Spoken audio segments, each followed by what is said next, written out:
Okay, we're here again, Mr. Dutton. We got quite a few little remarks in from last week's. Were any of them right, first of all?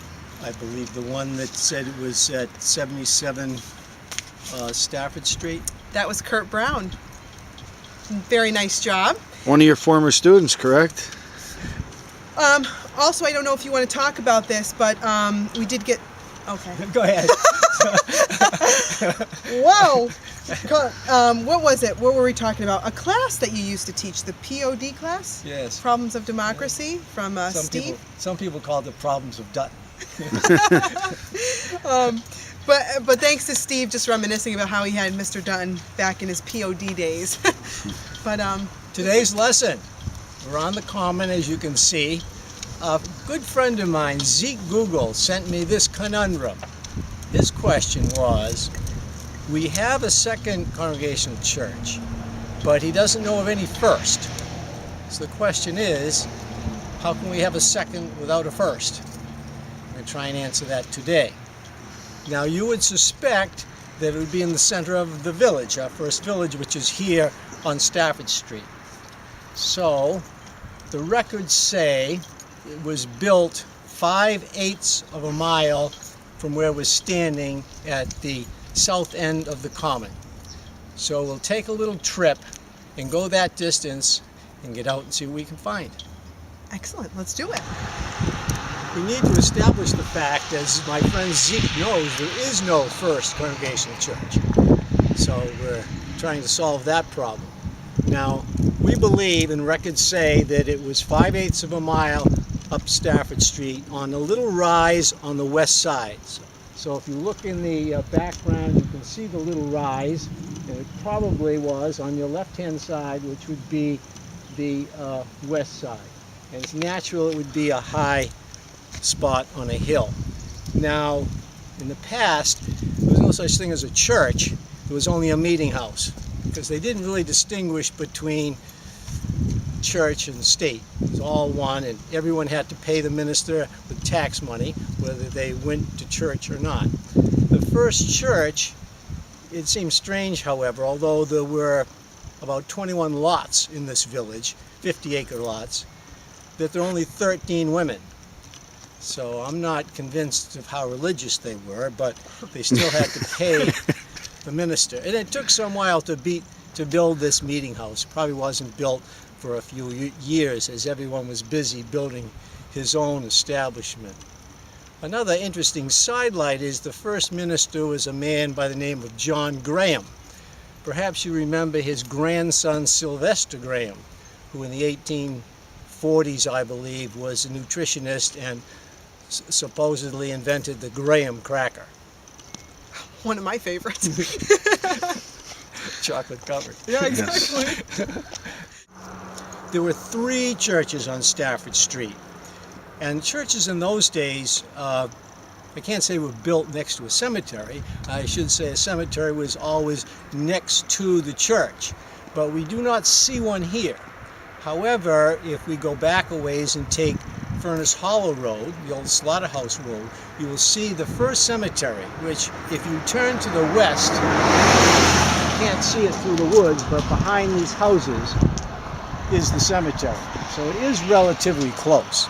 And you'll notice most churches that came in the earlier times have the cemetery right next to them. So this was the place of the first church, and it has disappeared, which is why there is a second. Now, there weren't many people in this village, with about 20 lots and only 20 families. But many people moved all over this large town. Many of them lived way out in West Stafford. But you had to go to church, supposedly. So if it's the middle of January and it's 2 feet of snow and it's 20 degrees below zero, somehow you have to get from 5 to 10 miles away in West Stafford to church. And that was rather a difficult task for many of the people in West Stafford. So we're going to go out to West Stafford and see what they did. Here we are in West Stafford on the hilltop, Hamden Hill, the corner of Hamden Road and Diamond Ledge and Tateville Road. It seems strange we were just on top of a hill. It seems strange to some people why the settlers would settle on tops of hills. And we were standing almost knee-deep in water. But I think the settlers knew, as we don't, and I certainly can't explain, why on the hilltops the water table is so high. Anyway, people had to travel the 5 miles to church, the meeting house, from this area. So they cried about it quite a bit. One of the wealthiest man, probably the wealthiest man in town, was Cornelius Davis, who was given a land grant by the colony and supposedly was given a grant of 10 square miles, which means he paid the most taxes to the town. And in those days, the more taxes you paid, the more votes you had. So he had quite a few votes. And of course, as I said, church was not separated. And the biggest expense, of course, would be building a meeting house and paying for the minister. Well, he didn't like traveling to Stafford Street Church more than anyone else. And so he clamored to have their own church. And most people voted it down initially, but finally Cornelius went to the General Assembly and they granted him permission to have his own church, which would be the second Congregational church. I'm not sure, they called it Congregational in those days, so I'm not sure how they explained that. But certainly that explains why there was a second without a first.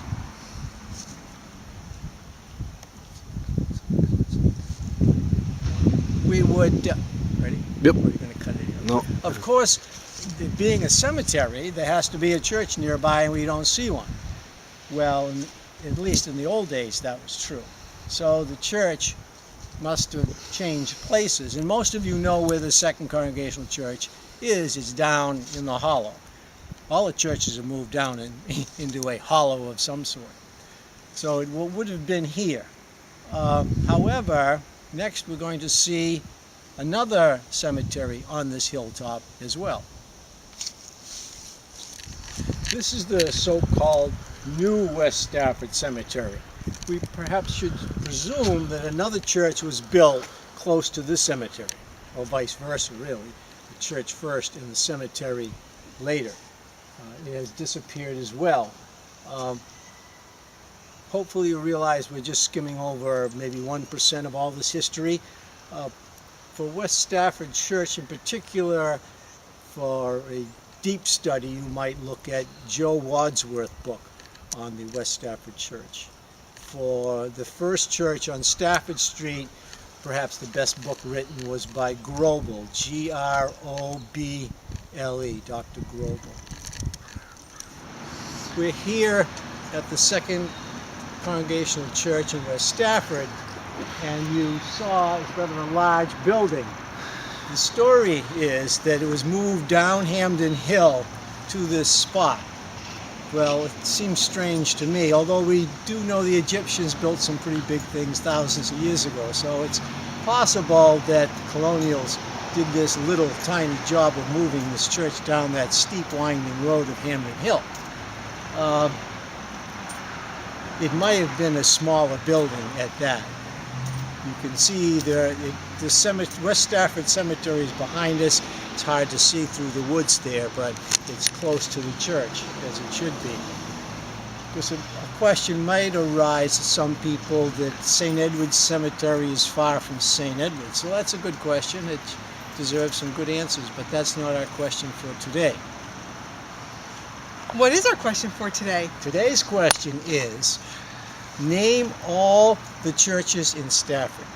I have counted 11 at one time, but we need the names of every single church, not where they are necessarily, but really their names.